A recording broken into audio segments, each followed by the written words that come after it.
সকল জল্পনা কল্পনার অবসান ঘটিয়ে পিরোজপুর ১ আসনে বিএনপির মনোনয়ন পেলেন অধ্যক্ষ আলমগীর হোসেন। দৈনিক আমার পিরোজপুরের প্রতিবেদক সাজাদুর রহমানের প্রতিবেদনে দেখুন বিস্তারিত। শহীদ জিয়া পরিবারের সিদ্ধান্ত, বেঁচে থাকা আলমগীরের সিদ্ধান্ত। পিরোজপুর ১ সংসদীয় আসনে বিএনপির প্রার্থী হিসেবে মনোনয়ন পেয়েছেন জেলা বিএনপির সাবেক আহ্বায়ক অধ্যক্ষ আলমগীর হোসেন। শনিবার বিকেল ৪টায় বিএনপির মহাসচিব মির্জা ফখরুল ইসলাম আলমগীর আনুষ্ঠানিকভাবে পিরোজপুর ১ আসনের জন্য অধ্যক্ষ আলমগীর হোসেনের নাম ঘোষণা করেন।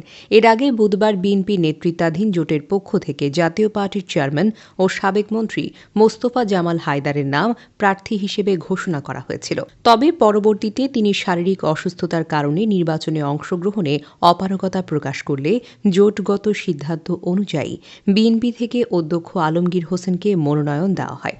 এদিকে পিরোজপুর ১ আসনে অধ্যক্ষ আলমগীর হোসেনকে বিএনপির প্রার্থী হিসেবে মনোনয়ন দেওয়ায় এলাকায় ব্যাপকভাবে আনন্দ ও উৎসাহের সৃষ্টি হয়েছে।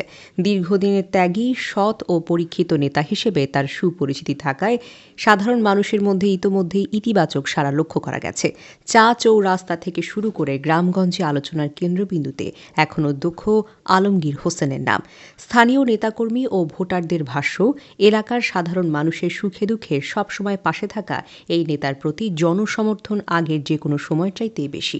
তার রাজনৈতিক অভিজ্ঞতা, সাংগঠনিক দক্ষতা আর জনসম্পৃক্ততাই আসন্ন নির্বাচনকে আরও শক্ত অবস্থানে নিয়ে যাবে বলে মনে করছেন অনেকেই। ইনশাআল্লাহ আমরা বহু 17 বছর পরে আমাদের ধানের শীষের যে প্রার্থী আমাদের পিরোজপুর ১ আসনের এসেছে, সেই প্রার্থীর পিছনে আমরা খুব চেষ্টা করে তাদেরকে আমরা বিজয় করার চেষ্টা করব ইনশাআল্লাহ। আলমগীর ভাই নমিনেশন পাইছে, আমরা খুব খুশি, আন্তরিক শুভেচ্ছা হেরে দিয়ে আমরা জয়যুক্ত করি। আলহামদুলিল্লাহ, আলমগীর ভাই এত ভালো লোক, ওনাকে পেয়ে আমরা ধন্য। আমার পক্ষ থেকে, আমার ব্যক্তিগত পক্ষ থেকে উনি খুবই ম্যান হিসাবে খুবই ভালো। আলমগীর মিয়া এরকম ভালো লোক মাঠে আসছে শুনে গতকালকে আমি যে এত খুশি হয়েছি ভাষায় প্রকাশ করা যাবে না। আমাদের এই পিরোজপুর ১-এ অধ্যক্ষ আলমগীর হোসেন দীর্ঘদিন ধরে রাজনীতি করে জেল, জুলুম, অত্যাচারের শিকার। তাকে নমিনেশন দেওয়ার কারণে এই পিরোজপুর ১ আসনের বাসী অতিরিক্ত খুশি হয়েছে। আল্লাহর রহমতে বিপুল ভোটে এসেছে। সাধারণ মানুষের মুখে ফুটে উঠেছে আশার হাসি।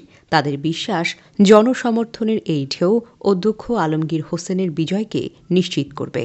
অনেক বছর পরে বিএনপির প্রার্থী সহ ধানের শীষ প্রতীক আমরা এবার পেয়েছি। ইতিমধ্যে আপনারা শুনেছেন যে এই সিট পিরোজপুর ১ আসনকে ১২ দলীয় জোটের প্রধান সমন্বয়ক সাবেক মন্ত্রী জনাব মোস্তফা জামাল হায়দার সাহেবকে দল থেকে জোটের প্রার্থী হিসেবে ঘোষণা করেছিল। এইটা উনি শারীরিকভাবে অক্ষম বিধায় তিনি তার পক্ষ থেকে আমাদের দলের হাইকমান্ডকে অবহিত করেছেন। তার পরিপ্রেক্ষিতে দলের হাইকমান্ড থেকে আমাদের দলের প্রার্থী হিসেবে পিরোজপুর জেলা বিএনপির সাবেক আহ্বায়ক জনাব অধ্যক্ষ আলমগীর হোসেন সাহেবকে নতুন করে গতকালকে টিকিট দেওয়া হয়েছে।